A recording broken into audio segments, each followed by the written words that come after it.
नमस्ते, Vande Mataram. Revolution India channel पर आप सबका हार्दिक स्वागत, अभिनंदन।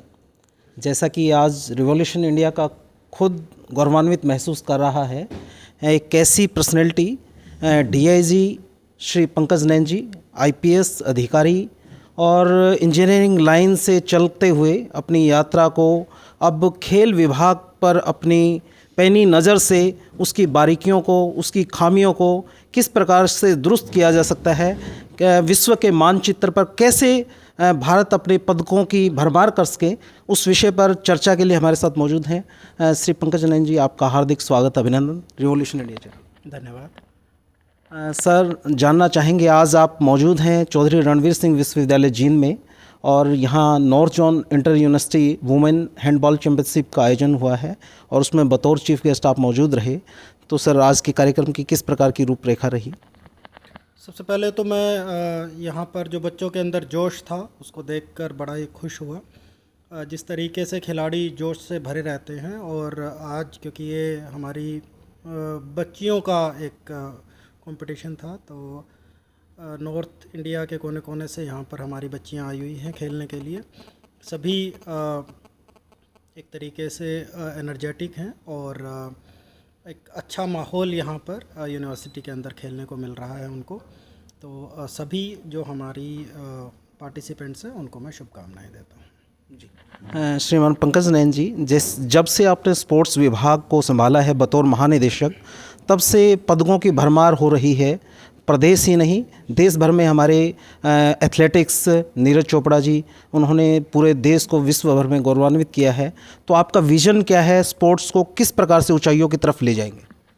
मेरा मानना है कि स्पोर्ट्स एक ऐसी चीज़ है जो एक कम इन्वेस्टमेंट में मैक्सिमम आउटपुट ना केवल प्रदेश को बल्कि देश को भी दे सकता है। हमारे खिलाड़ी हरियाणा के स्पेसिफिकली पूरे देश में अपना नाम रोशन कर रहे हैं। अंतर्राष्ट्रीय मेडलों की जहाँ तक बात आती है, तो छोटा सा हमारा स्टेट है, 3 करोड़ से भी कम पॉपुलेशन है, पर अंतर्राष्ट्रीय स्तर पर 1/3 के करीब मेडल्स हरियाणा के होते हैं। इस चीज़ को हम और आगे कैसे बढ़ाएं? ओलंपिक में हमारा काफ़ी अच्छा प्रदर्शन रहा। ये आधे मेडल जो देश ने जीते उसमें से आधे हरियाणा के थे, और इसको एक ग्रोथ मॉडल जिस तरीके से हरियाणा बनकर उभरा है, बाकी स्टेट्स भी अब इसका अनुसरण कर रहे हैं। करीब 8 स्टेट्स ने पिछले 2 साल में हमारी खेल पॉलिसीज़ को एज सच अपने यहाँ पे भी इम्प्लीमेंट किया है, और उसका नतीजा बाकी स्टेट्स में भी आगे आ रहा है।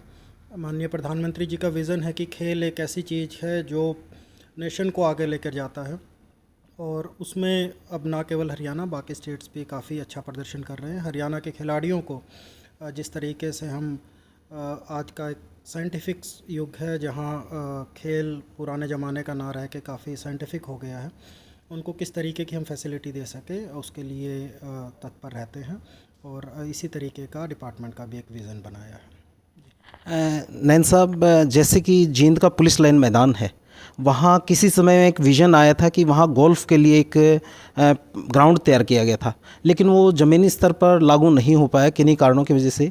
बहुत अच्छा स्पेस है, क्या इन फ्यूचर विज़न हो सकता है कि जींद में गोल्फ़ की एक नर्सरी तैयार हो सके, क्योंकि ग्राउंड और सारा स्ट्रक्चर उस प्रकार का है?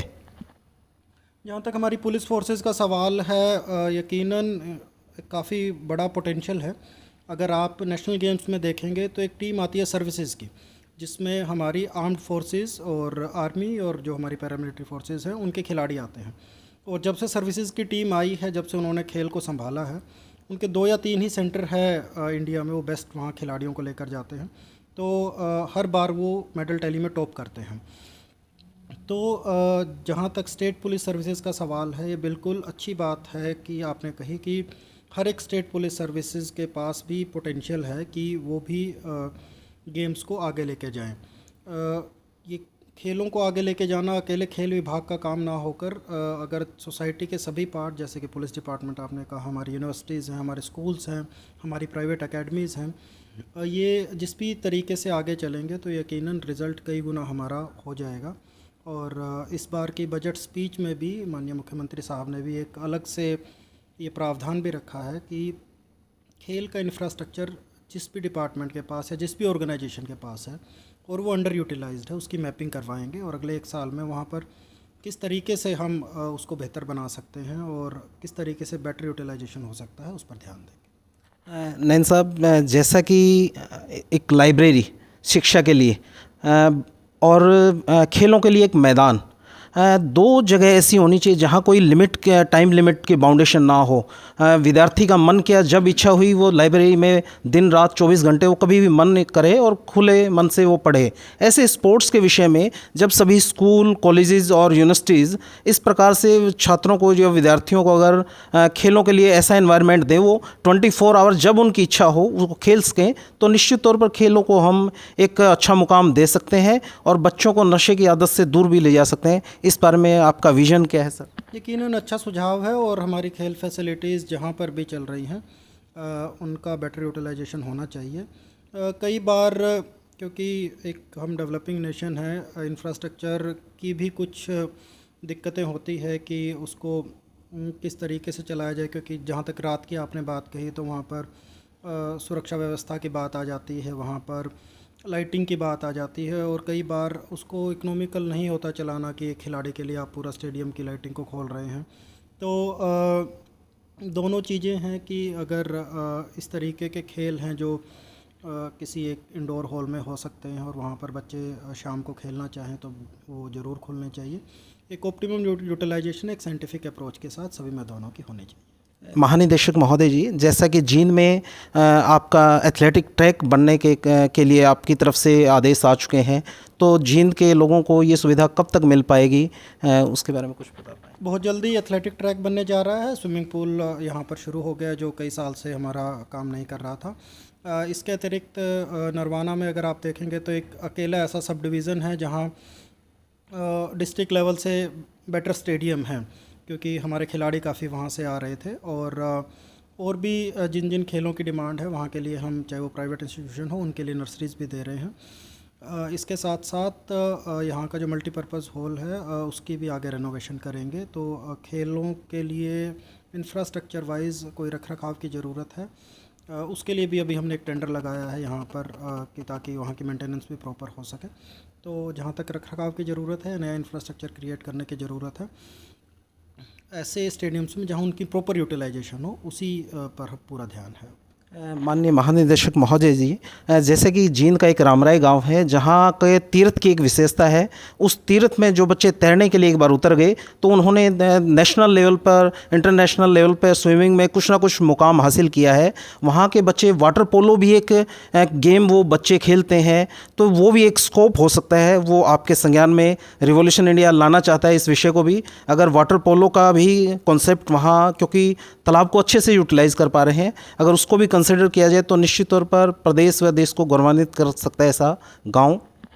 खेलों की का जो इंफ्रास्ट्रक्चर है अब ये ध्यान में देखकर बनाया जा रहा है कि जिस तरीके से बच्चे आगे वो मैच खेलें। अमूमन कुछ इस तरीके के गेम हैं जैसे वॉलीबॉल है, बास्केटबॉल है, हमारे बच्चे ओपन में खेलते हैं और जब इंटरनेशनल लेवल पर जाते हैं तो वहाँ इंडोर हॉल में उनको खेलना होता है, सिंथेटिक ट्रैक पर खेलना होता है, तो वो बच्चा वहाँ अपनी परफॉर्मेंस नहीं दे पाता। इसी के तहत स्विमिंग भी ऐसा गेम है कि ये गेम अल्टीमेटली एक स्विमिंग पूल के अंदर बच्चों को कंपटीशन में खेलना होता है। तो अब हमारा मेन उद्देश्य ये है कि जो इंटरनेशनल लेवल पर बच्चों को जिस तरीके से वातावरण मिलता है वो वातावरण यहाँ पर दें। तालाब में बेसिक स्विमिंग बच्चा सीख सकता है, एक लेवल तक पहुँच सकता है, पर अल्टीमेटली जो कंपटीशन है उसको कंपटीशन लेवल के ग्राउंड पर ही होना चाहिए। हमारा अम्बाला में ऑल वेदर स्विमिंग पूल, क्योंकि कुछ जो बाहर के तालाब हैं या पूल्स हैं वो 6 महीने तो सर्दी के कारण वैसे ही बंद रहते हैं हमारे, तो ऑल वेदर स्विमिंग पूल बनकर तैयार हो चुका है पिछले 1 साल से। उसमें अगले 2 महीने में हम प्राइवेट कोचेस भी रख रहे हैं और वहाँ एकेडमी खोल रहे हैं जिसमें 50 बच्चे हमारे हरियाणा के आएंगे। उनको फ्री रहना खाना और बहुत बढ़िया तरीके से उनकी मैनेजमेंट, चाहे वो डाइटिशियन की हो, वहाँ पर साइकोलॉजिस्ट की हो, फिजियोथेरेपिस्ट की हो, सारी सुविधाएं वहाँ पर देने जा रहे हैं। तो हमारा मकसद ये है कि ऐसे सेंटर से बच्चे निकलें और वहाँ पर उन हॉस्टल्स में रहें ताकि हम प्रदेश को ज़्यादा मेडल ला सकें। इसी तरीके से second all weather pool Karnal में बन रहा है, वो सितंबर में बन के तैयार हो जाएगा। उसके बाद एक एकेडमी वहाँ 50 बच्चों की हम वहाँ पर भी खोलेंगे। अल्टीमेटली स्विमिंग में 100-150 बच्चे इस तरीके के तैयार हों हमारे, जो इंटरनेशनल लेवल पर आगे प्रदर्शन कर सके, तो यकीनन इनको हर सुविधा हम उपलब्ध करवाएंगे। मेरा अंतिम सवाल माननीय महानिदेशक महोदय जी, जो बच्चे इस खेल के फील्ड में अपना करियर बनाना चाहते हैं, उन युवाओं के लिए आप कोई संदेश, क्या उनका भविष्य और क्या उनकी रोज़गार की व्यवस्थाएं सरकार के एंड पर बहुत अच्छी रहेंगी? नेशनल गेम में मेडल जब बच्चा ले आता है तो उसको हरियाणा सरकार नौकरी सुनिश्चित कर देती है। नेशनल गेम या उससे बड़ी कोई भी टूर्नामेंट हो, ग्रुप सी की नौकरी, कोच की नौकरी सीधा नेशनल गेम में मेडल विनर को हम दे रहे हैं। अभी जो पिछले वाला नेशनल गेम्स हुआ है उसके भी सभी मेडल विनर को अगले 2 महीने में हम नौकरी पे लगा देंगे।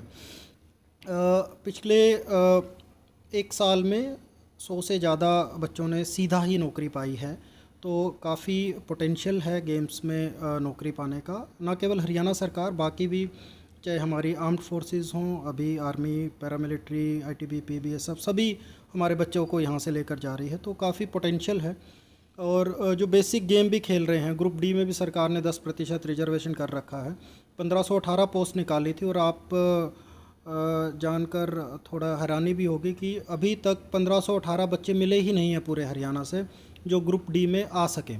तो नौकरियों की कोई कमी नहीं है। बेसिक हम चाहते हैं कि खिलाड़ी और ज़्यादा से ज़्यादा निकलें हमारे, ताकि सरकार उनको रोज़गार भी दे और वो भी देश का और प्रदेश का नाम रोशन करे।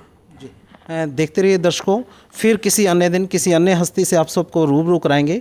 निश्चित तौर पर जो खिलाड़ी, जो युवा खेल के क्षेत्र में अपना करियर बनाना चाहते हैं, वो निश्चिंत हो जाएं जब इस प्रकार के उत्कृष्ट IPS ऑफिसर खुद खेल खेलते हैं। खेलों में उनका अपना एक महत्व उनको समझ में आता है। निश्चित तौर पर खेलों का पूरे हरियाणा प्रदेश के युवाओं का करियर सुरक्षित है जब इस प्रकार के उत्कृष्ट अधिकारी मौजूद रहते हैं। देखते रहिए रिवॉल्यूशन इंडिया। जय हिंद, जय भारत, वंदे मातरम।